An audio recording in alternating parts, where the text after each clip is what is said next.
One day Jesus goes to pick fruit from a tree, but he finds nothing, so he kills it. This should concern you greatly.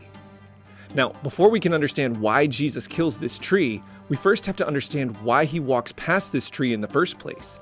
Hot on the heels of his triumphal entry, Jesus heads back into Jerusalem to visit the temple. Mark tells us that he's traveling from Bethany, which is only about 3 kilometers or about 2 miles outside of Jerusalem. And while he's on this journey, Jesus gets hungry and sees a fig tree in the distance. But when he gets to the tree, he finds that it has no fruit. Now here's where things get really interesting, because this whole account in Mark's gospel is filled with all of these little details that are really easy to overlook. But when you notice them, they actually allow this whole situation to make sense. And let me show you what I mean. Notice exactly what Mark says when Jesus passes this tree. He says, seeing in the distance a fig tree in leaf, Jesus went to find out if it had any fruit. When he reached it, he found nothing but leaves, because it was not the season for figs. Now pay attention to those details, because they're really going to matter in a minute. Now, after Jesus sees the situation with this fig tree, it appears that he's so frustrated that he curses the tree, declaring that it should never bear fruit again.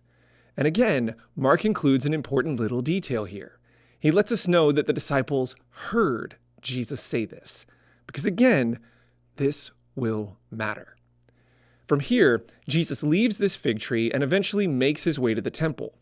And when he arrives, Jesus immediately starts driving out those who are buying and selling things in the temple courts. He overturns tables and chairs. He keeps people from carrying objects through the temple courts. He tells them that they've turned the temple into a den of thieves. And as we're reading these two stories back to back, all we can think is that this doesn't sound at all like Jesus.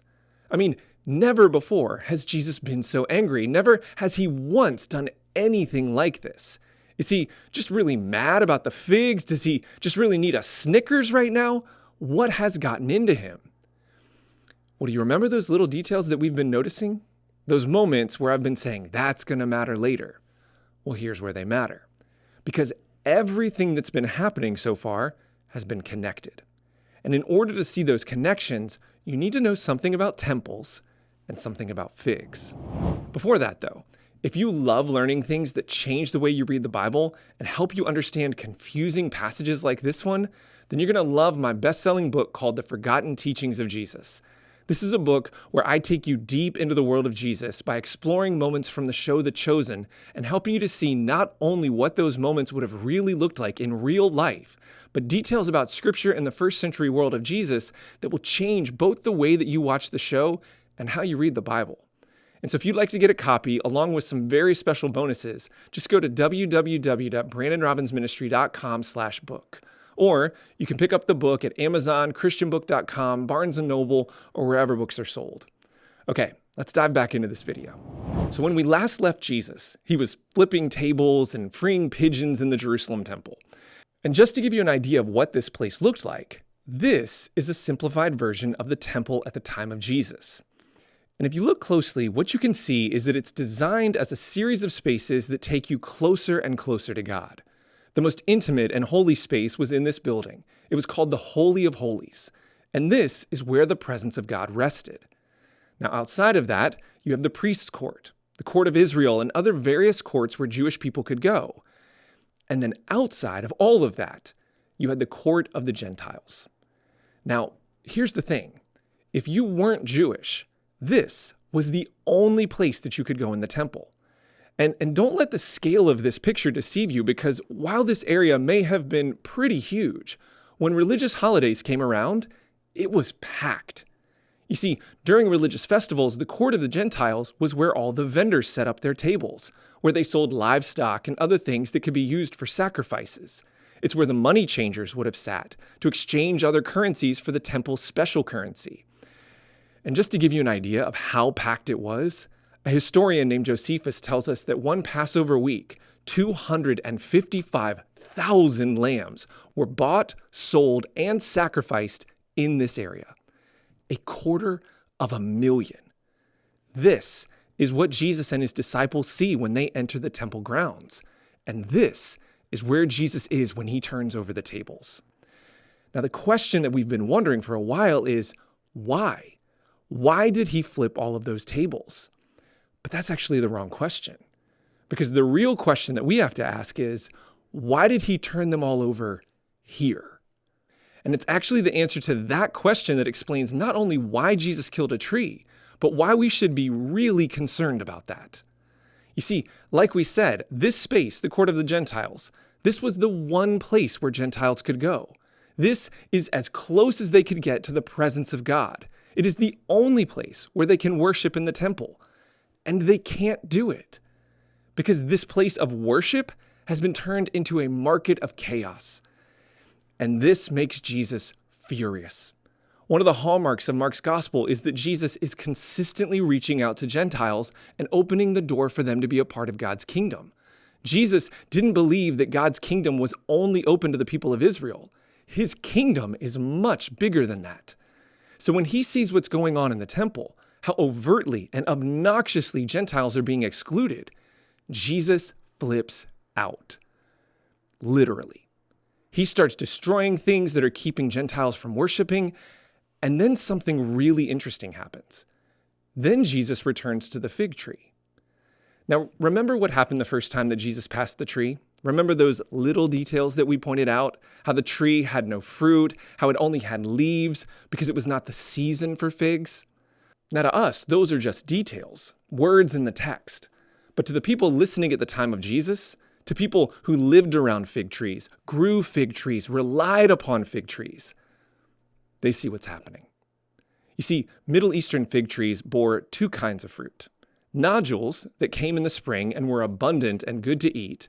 And if you had a lot of nodules, then you'd have a large harvest of the second fruit, which was the fig.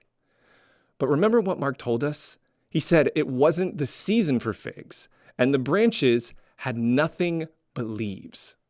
In other words, there were leaves, but no nodules, which meant that there would be no fig harvest. Something was wrong with this fig tree. It was sick and it couldn't do what it was supposed to do, which is why Jesus curses the tree. He's basically saying, this tree is sick, it's useless. But there's more.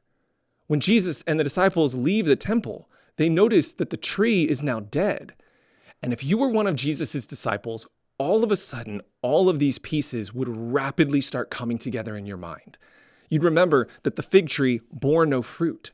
You'd be thinking about what you just encountered in the temple with the leaders of the Israelite people. But then there's this other part of you that remembers that Scripture refers to Israel as a fig tree. And then the final piece lands. A scripture that you heard growing up that you realize is coming true before your very eyes, literally right in front of you. Because suddenly Jeremiah 8:13 pops into your head and you remember what God said. I will take away their harvest, declares the Lord. There will be no grapes on the vine. There will be no figs on the tree, and their leaves will wither. What I have given them will be taken from them. And you realize that is this. Jesus didn't just randomly kill a tree. This whole thing, the fig tree, then the temple, then the fig tree again, all of this connects to something much bigger. You see, what they're realizing is that the fig tree represents the Israelite people, specifically the religious leaders. They're getting in the way of the kingdom. They think that they're the only ones who can and will be saved. They think that salvation is exclusive to them because they follow the law and observe the oral traditions. They think that just being part of the Israelite people makes them more worthy than others. But Jesus says that there is something wrong with them. They look good on the outside, but they aren't producing fruit. Something is wrong with them on the inside, and God is extending the promise beyond the Israelite people. And here is why we should still be concerned about this message today.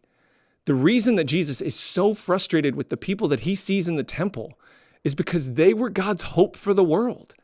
God looked at Abraham and said, through your offspring, all nations will be blessed. In Isaiah, God says, you are my servant Israel, in whom I will show my glory. Their purpose as the people of God was to be wholly devoted to revealing God's glory to the world, not just believing in it themselves, but revealing it to everyone. This was to be their identity. Their whole life told the story of who God is and God's plan for the world, But they stopped. They closed off their community, and rather than revealing God to the world so that everyone might worship the Lord, they focused simply on their own worship. Instead of focusing on reaching others, they only focused on their own relationship with God, on building relationships with one another and never looking out. And here we are 2,000 years later, and we have to keep asking ourselves the same question. Have we become dead fig trees? As a church, have we become so focused on ourselves, on our squabbles, our traditions, our struggles, that we've forgotten who we were called to be? We've forgotten that the very first word Jesus says in the Great Commission is go. Let me ask you, do you personally struggle with this? Do you ever get lost focusing on your own relationship with Jesus, on your own church community, and forget that the responsibility of all disciples is to make more disciples? You see, Jesus wants to be sure that this never happens to us, that we are never fig trees who forget our purpose, that we don't just focus on what's going on within our own churches and our own Christian relationships and forget that God is calling us to move beyond the walls. That we don't just let Christian be a name we call ourselves, but that we realize that Jesus is giving us the opportunity to be transformed so that our whole lives speak to the glory of God, so that our every action is seen through the lens of how we can share the good news of Jesus, so that when people see us or hear our names, they can't help but want to worship God. This is who Jesus is giving us the opportunity to be. And the question is, will we claim it? Well, that's it for today's video. Thank you so much for watching. And if you haven't done so already, make sure to check out my best-selling book, The Forgotten Teachings of Jesus, which is available on Amazon or wherever books are sold. And if you'd like some free bonuses to go along with the book, just go to www.brandonrobbinsministry.com/book. And finally, if you'd like to see another video that will change the way you see the Bible, just click this link right here. Thank you so much for watching. We'll see you next time.